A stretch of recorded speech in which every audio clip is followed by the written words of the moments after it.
Welcome to the Zinnov Podcast Decoding Private Equity series, where we bring to you in-depth conversations with practitioners and leaders on the hottest PE deals, their investment theses, and a lowdown on industries where all the action is. Welcome everyone to a new episode of the Zinnov Podcast, Decoding Private Equity series. I'm your host for today, Nilesh Thakur, President at Zinnov. In this series, we take a closer look at companies owned by private equity firms. We explore their strategies, the challenges they face, and how technology plays a key role in driving their growth and resilience. Today, we are speaking to Gary Greenfield, the Managing Director at Sagent. Gary has over 2 decades leading multiple technology firms, driving transformative changes and steering high-tech companies through major turnarounds. With his extensive experience in serving private equity and portfolio company boards, Gary has gained a deep understanding of the industry's ins and outs. Welcome, Gary. We are thrilled to have you here. Well, thank you for having me, Nilesh.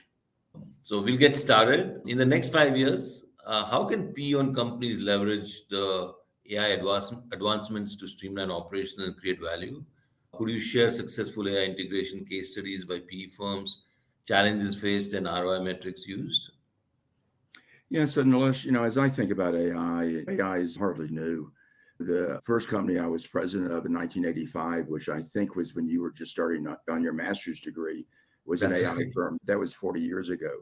So I don't think AI is about the next 5 years. I think it's about an evolution of technology and combining it with the other technologies as we move forward. While this isn't a PE example, this is an example of combining it with other technologies, mapping technologies for our car, where we're headed. We can now predict how long it's going to take us to get there.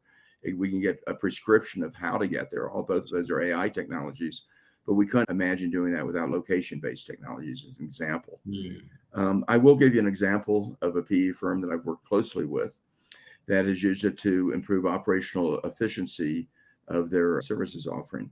What they do is they help monitor major networks and whether the networks are on air or not, and whether it's what they call going black and whether the right episode is on. They've traditionally had to do that through people watching the screen and watching to see if someone is on. Well, by combining it with image recognition, audio recognition, sound recognition, and optical recognition, they've been able to improve the efficiency of their operations rather than having one person trying to watch 20 screens at one time.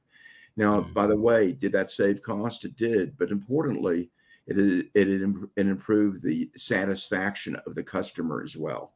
And I think that's important. We take a look at the metrics for AI. We're not taking a look at any one metric. It's not just when people think about PE, they always think about operational efficiency. They think about cost savings. But the fact is we're trying to drive innovation and customer satisfaction as well. So obviously you use AI and you use technology, and you just mentioned multiple technologies together. But obviously to make all of this work, you need the right leadership and right team. So what are the key qualities and experiences should PE firms prioritize when selecting leaders for their portfolio companies across diverse industries, maturity levels to align with vision, and how to drive performance? I mean, I think you are one person I know who's hired so many leaders in these private equity firms. So maybe you can help us identify what are the leaders who really succeed in these environments. Yeah, I think when we think about the types of leaders that succeed in PE, we need leaders that have had a lot of experiences. While we talk about AI and machine learning, we also need humans who have pattern recognition as well. They can see many of these things that are there. On the other hand, it can't be one size fits all. If you take a look across the portfolio of any individual private equity firm, you would see a variety of firms, potentially firms even in different industries, but certainly firms that serve different industries. So you need an executive that has adaptability, that not only is willing to change, but encourages change.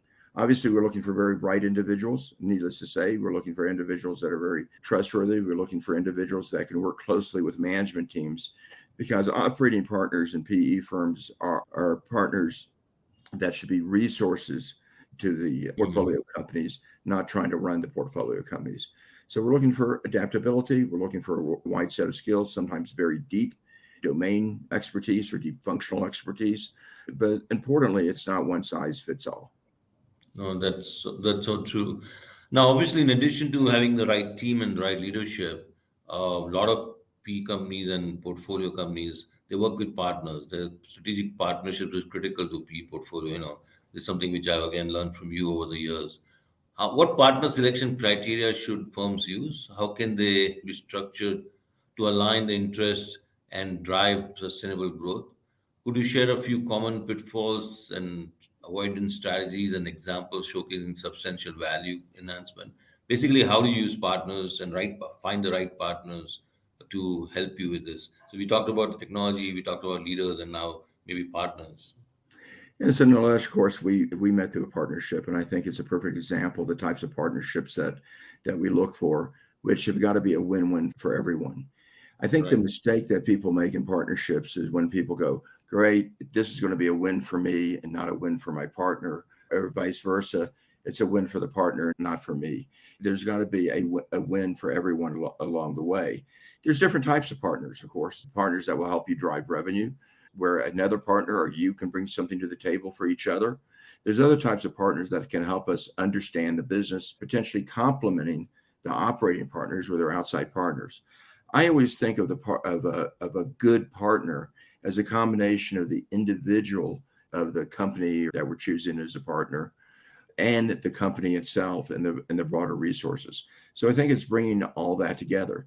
The same things I talked about for an operating partner apply to external partners as well. Adaptability, innovation, a willingness to change, and of course, a willingness to work very closely together and be transparent with each other. Yeah.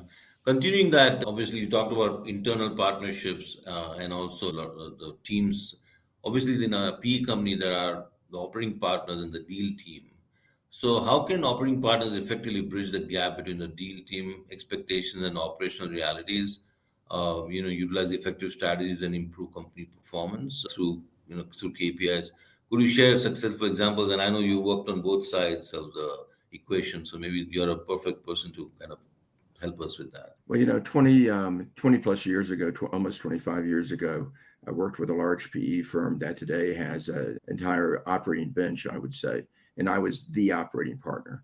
It has been quite an evolution in what operating partners bring to the table.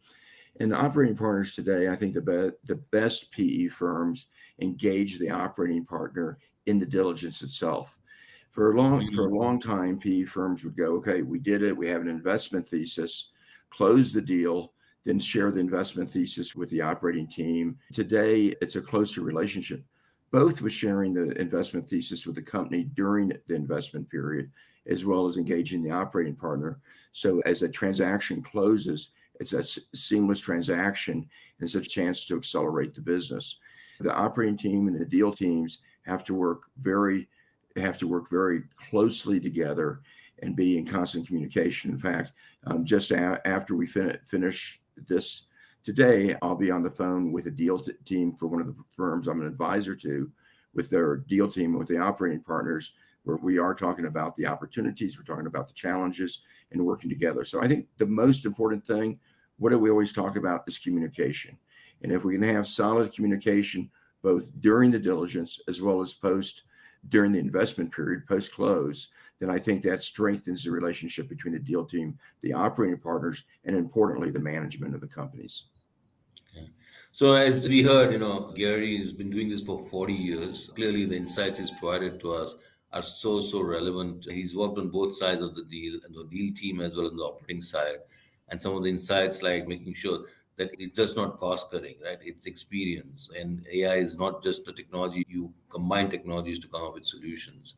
And he talked about choosing the right leaders who are adaptable, who are able to work with the PE companies, who are able to change. Things are changing, and people who are experienced, smart, but also adaptable. He talked about strategic partners who are thinking win-win rather than, hey, I win and the other person lose, is a very critical part. And again, on the inside the company, you always want to involve the operating team early enough so that it's not a surprise when the deal is done. So those are great insights which Gary has provided today. And thank you so much for sharing that perspective with us, Gary. So really appreciate that. Happy to, Nilesh. Thank you. Thank you for tuning into this episode. We'll be back soon with another leader and another exciting topic. Till then, take care and we'll see you next time. Thank you for listening to the Zinnov Podcast Decoding Private Equity series. We hope you enjoyed listening in and found the information shared here useful. You can listen to the other episodes of this podcast series on Apple Podcasts, Google Podcasts, Spotify, or wherever you get your podcasts from. Or just visit our website, www.zinnov.com, or drop us a note at info@zinnov.com to know more.